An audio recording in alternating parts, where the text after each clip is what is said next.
मेरी आज की वीडियो का टॉपिक है कि जायचे में मून अगर सेकंड हाउस में मौजूद है तो हमें कैसे रिजल्ट मिलने वाले हैं।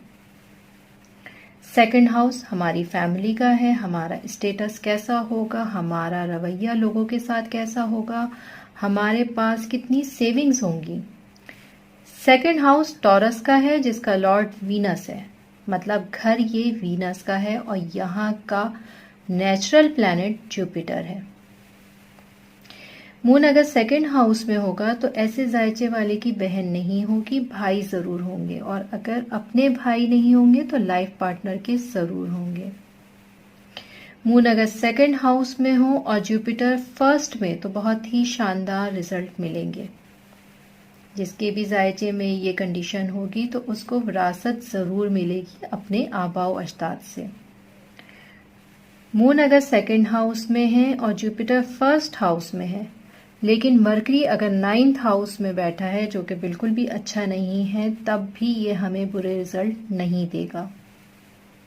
मून अगर सेकंड हाउस में होगा तो जिंदगी या तो बहुत ही आला गुजरने वाली है, या फिर अगर मून अच्छा नहीं है तो परेशानियां एक के बाद एक आएंगी। बुजुर्गों और माँ की खिदमत से जिंदगी गुजारने के लिए चीजों की कमी नहीं होगी। आप अपनी माँ से जो है वो गिफ्ट के तौर पे चांदी लेकर अपने पास जरूर रखें।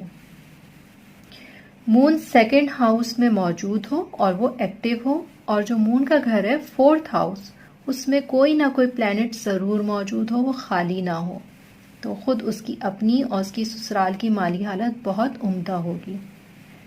जायचे में अगर वीनस अच्छा होगा तो मून का रिजल्ट सेकंड हाउस में बहुत अच्छा होगा।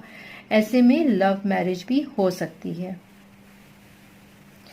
मून अगर सेकंड हाउस में है और मरकरी 6th हाउस में अपने ही घर में मौजूद है तो नजर की कमजोरी दे सकता है, क्योंकि सैटर्न का अपना असर बुरा हो जाएगा और नजर की कमजोरी हमें सैटर्न देता है।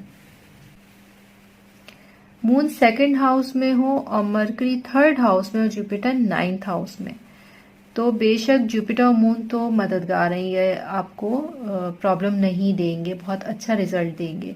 लेकिन अब वो कहते हैं ना कि सब अच्छा होते होते थोड़ा सा खराब हो गया, तो मरकरी 3rd हाउस जो है यहाँ पर आके प्रॉब्लम देगा। तो बिजनेस अच्छा चलते चलते झगड़े शुरू हो जाएंगे। ऐसे में हमें मरकरी को सही करना होगा। तो आज हमने कंप्लीट किया है मून सेकंड हाउस। इसके साथ ही इजाजत दीजिए। अल्लाह हाफिज।